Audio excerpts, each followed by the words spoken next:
Badai cedera kembali menimpa timnas Indonesia, teman-teman. Kemarin setelah Ragnar Oratmangun yang belum sembuh dari sakit, belum sehat sempurna ya, ditambah lagi dengan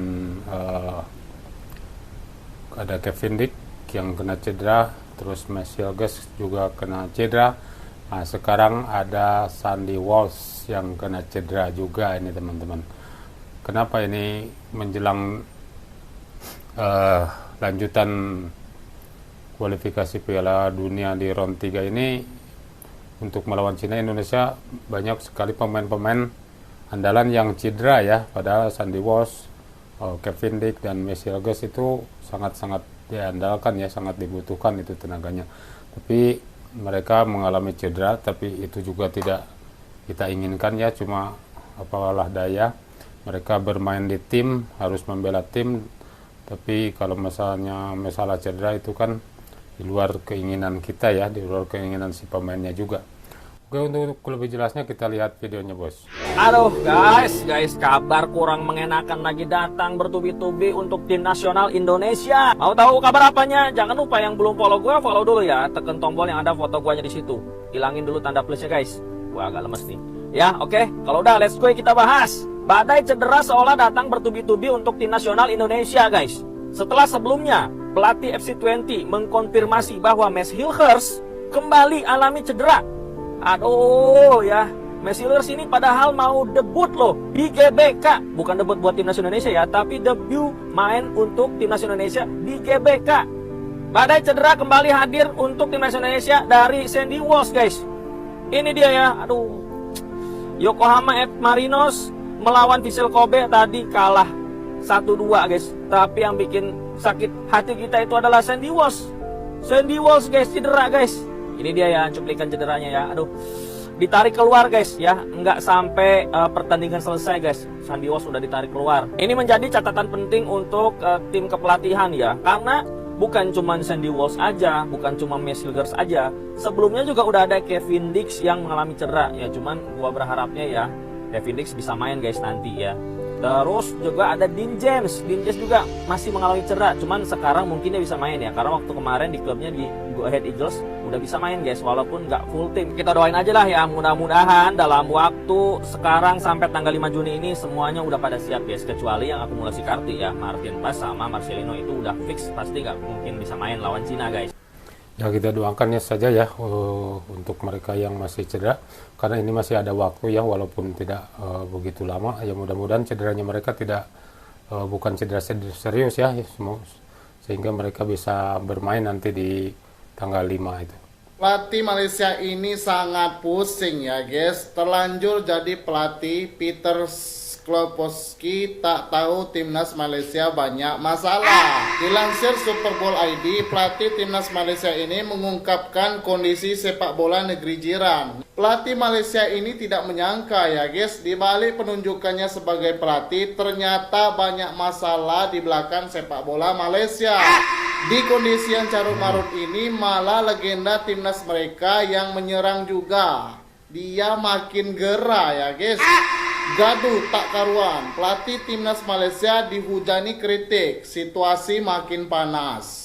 Berbagai kritik menimpa pelatih Malaysia ini ya guys. Salah satunya dikritik legenda timnas Malaysia dan pemilihan pemain untuk laga kualifikasi Piala Asia tentunya. Karena banyaknya kalau masalah kritik itu udah biasa ya, di setiap negara, setiap tim itu pasti ada yang namanya kritik. Tapi kalau ini kayaknya beda ini guys.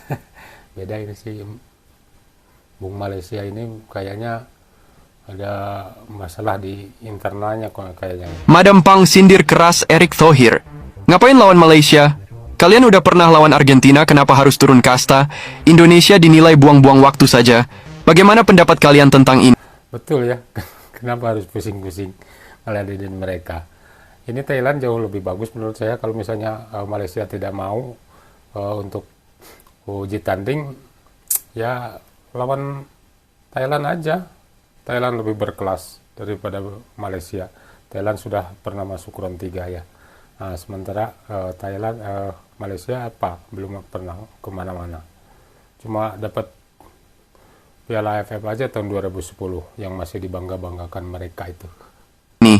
Kalian tahu gak guys, ada kabar yang sangat mengejutkan dari timnas China. Menjelang timnas Indonesia versus tim China, media asal Cina memperingatkan Patrick Kluivert agar berhati-hati jika timnas Indonesia menang melawan timnas China. Pasalnya, timnas Bahrain jika memenangkan pertandingan atas timnas Arab Saudi, maka timnas Bahrain akan habis-habisan melawan timnas China di pertandingan selanjutnya. Secara otomatis, Indonesia akan mengalami kesulitan dan mungkin bisa saja tersingkir dalam kualifikasi Piala Dunia putaran ketiga ini jika Bahrain menang melawan atas China di pertandingan terakhir. Dikarenakan hal ini, media Cina memperingatkan timnas Indonesia, jangan senang dulu jika Indonesia menang melawan China pada tanggal 5 Juni nanti.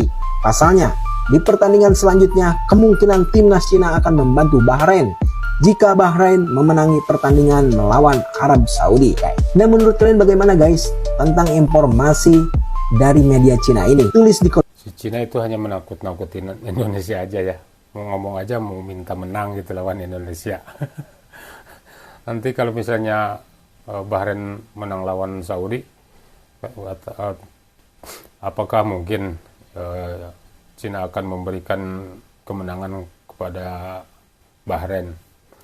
Apa mau harga diri Cina itu mau cuma segitu aja gitu, mau memberikan kemenangan gratis gitu sama Bahrain? Kan nggak mungkin juga. Kecuali kalau tim Cina tidak punya harga diri, ya itu mah terserah. Komentar. Kenapa harus Stefano Lillipali yang dipanggil ke tim nasional? Padahal striker muda jauh lebih banyak. Emang bisa di usia 35 tahun bersaing sama back pemain lawan? Speednya bagaimana? Fisiknya bagaimana? Terus nanti bagaimana? Pokoknya bagaimana dan bagaimana. Oke, kita lihat statistik Lillipali ya selama ini. Jadi nih lihat dia. Kontribusi golnya hampir 50%. Jadi kalau dia main 10 kali, berarti 5 kali dia punya kontribusi terhadap gol yang tercipta. Ya lumayan lah ya. Dan Lillipali adalah salah satu orang yang bisa bermain lebih dari satu posisi. Nih, di saat Marceng nanti absen atau ketika Marceng main kemudian harus digantikan, Lillipali bisa mengisi di sini. Nah, ketika Lillipali dibutuhkan sebagai striker, Lillipali bisa di sini, bisa di sini. Atau bahkan kalau pakai 3-4-3, Lillipali juga bisa. Mungkin begitu. Ya sangat rentan ya kalau misalnya kita menggunakan pemain tua untuk masalah fisiknya. Tapi kalau Lillipali kan memang sudah tua ya, tapi pengalamannya mungkin masih bisa diandalkan ya. Ya mudah-mudahan aja nanti Lillipali bisa mengimbangi pemain-pemain muda ya. Apalagi kalau misalnya melawan pemain-pemain Jepang.